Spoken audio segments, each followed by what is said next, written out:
तो गाइज हम सिंपल से बातों से सभी बातों को डिस्कस करेंगे। जैसे कि थंबनेल में देखकर आप सभी ने क्लिक करके आए हैं, तो टेंशन लेने की जरूरत नहीं।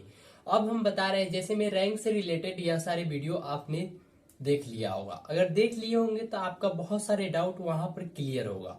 लेकिन अब क्या यह रैंक जो दिखाए उसी अनुसार से कॉलेज मिलेगा? बिल्कुल ऐसा नहीं बोल रहे हैं हम।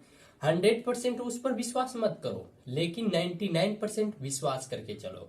अब कहेंगे बहुत सारे बच्चे का कंफ्यूजन होगा, क्या मेरा सर रैंक ज्यादा है तो जाना चाहिए आईएएस भवन कि नहीं जाना चाहिए? तो वह सारे डाउट क्लियर कर रहे हैं, आप सभी को जाना चाहिए। अब रैंक देखकर इसके अनुसार नहीं जाए ऐसा मैं नहीं बोल रहा हूं।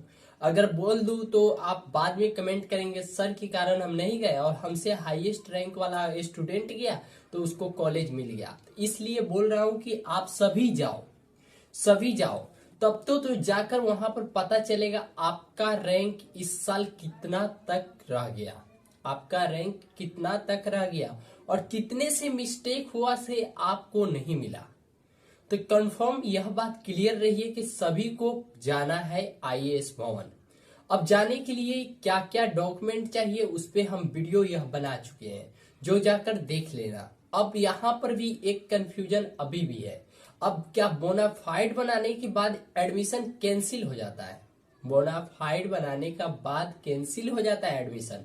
बिल्कुल नहीं होता, बिल्कुल नहीं होता है बोनाफाइड बनाने के बाद एडमिशन कैंसिल। अब नहीं होता है तो सभी कोई जिस कॉलेज में जो कोई पढ़ते हैं वह सभी बोनाफाइड बनवा लीजिएगा। अब बोनाफाइड बनाने का मतलब कि वास्तविक में आपने सभी डॉक्यूमेंट उस कॉलेज में सबमिट किया है, वास्तविक में आप सभी ने सभी डॉक्यूमेंट वहां पर सबमिट किया है, यह सबूत हो जाता है। अब बोनाफाइड का पीडीएफ कहां से आए, फॉर्मेट कहां से आएगा? क्या कॉलेज मुझे देगा? बिल्कुल नहीं। आपको फॉर्मेट यहां से डाउनलोड कर लेना है या गूगल से डाउनलोड कर लेना है और उसमें फिलअप कर, उस फॉर्मेट में फिलअप कर जाना है प्रिंसिपल के पास या डीन के पास, या डीन के पास, और उस पर उसका साइन मोहर और एड्रेस जो कुछ होता है वो फिलअप कर मैं आगे बताऊंगा और उसको फॉलो कीजिएगा। बिल्कुल।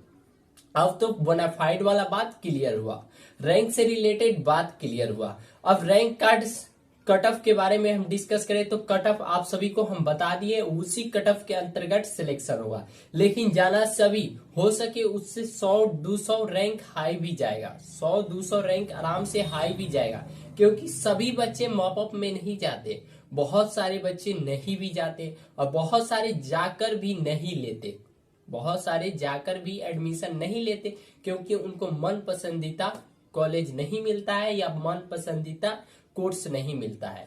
अब डिस्कस कर रहे हैं कि क्या एडमिशन लेना बहुत जरूरी है। तो हम बता रहे हैं दोस्तों, अगर आप मेडिकल क्षेत्र में जाना चाहते हैं, अगर आप डॉक्टर बनना चाहते थे या नर्सिंग करना चाहते थे, तो आप इंजीनियरिंग क्षेत्र का कभी भी एडमिशन मत लीजिएगा, इंजीनियरिंग क्षेत्र में कभी भी एडमिशन नहीं लीजिएगा। पर्पज यही है कि अगर सच में आप डॉक्टर बनना चाहते हैं, क्योंकि अगर एक बार जिस कोर्स में एडमिशन ले लिए ना, उसके बाद आपको टाइम नहीं मिलेगा दूसरे चीज की तैयारी करने का। तो आप सबसे गुजारिश है कि अगर आपका उम्र बचा हो, अगर आप तैयारी करना चाहते हैं नीट का, तो बिल्कुल आप बायोलॉजी से रिलेटेड ही कोर्स लीजिएगा। जैसे में बीएससी नर्सिंग मिले तो लीजिएगा, बायोटेक मिले तो लीजिएगा, बीएमएलटी मिले तो लीजिएगा। अगर आपको डेयरी टेक्नोलॉजी मिले, कहीं मैथ आप ज्वाइंट में रखे होंगे और डेयरी टेक्नोलॉजी मिले तो डेयरी टेक्नोलॉजी ले लीजिएगा, बिल्कुल ऐसा मत कीजिएगा। हॉर्टिकल्चर ले लीजिएगा, बिल्कुल ऐसा नहीं कीजिएगा। अगर एग्रीकल्चर साइंस मिले तो ले लीजिएगा। तो यह डाउट आपका क्लियर हुआ, यानी कि जो सपना आपका है, जो ड्रीम है, उस लेवल से आप लीजिएगा। मन पसंदीदा कॉलेज मिले तभी लीजिएगा मॉप अप में, नहीं तो फिर से तैयारी कीजिएगा, क्योंकि अभी उम्र बचा है तो एक बार प्रयास करने में क्या जाता है। बिना मतलब का आप एडमिशन नहीं लीजिएगा। तो यह डाउट क्लियर हुआ हो। अगर यहाँ के वीडियो से कोई भी डाउट अगर फंस भी जाता है तो आप सभी 7 बजे लाइव आइएगा, आज 7 PM में लाइव आइएगा और उसका लिंक इसके डिस्क्रिप्शन में है, वहां से कनेक्ट हो जाइएगा। और सभी कोई चैनल को प्लीज सब्सक्राइब कीजिएगा, मैं बताता हूँ क्यों बोल रहे हैं सब्सक्राइब और लाइक करने के लिए। चलिए, यह सारे डाउट क्लियर। अब बात होती है डॉक्यूमेंट से related doubt clear, rank card से रिलेटेड और रैंक कट ऑफ से रिलेटेड डाउट क्लियर, बोनाफाइड से डाउट क्लियर। अब मेरा लास्ट क्या आता है, तो लास्ट डिसीजन आपका यही आता है किस कॉलेज में एडमिशन कितने रैंक पर होगा। तो वह सारे बात बता दिए, उससे 200-300 प्लस कर लीजिएगा, क्योंकि कम बेस होता है, कम बेस होता है, हम भी एक्सपीरियंस के अनुसार बताएं। इसलिए सभी जाइएगा वहां पर। आईएएस भवन कहा जाता है, जीत गए तो कैप्टन, हार गए तो सलाहकार। तो इसका मतलब समझ रहे हैं।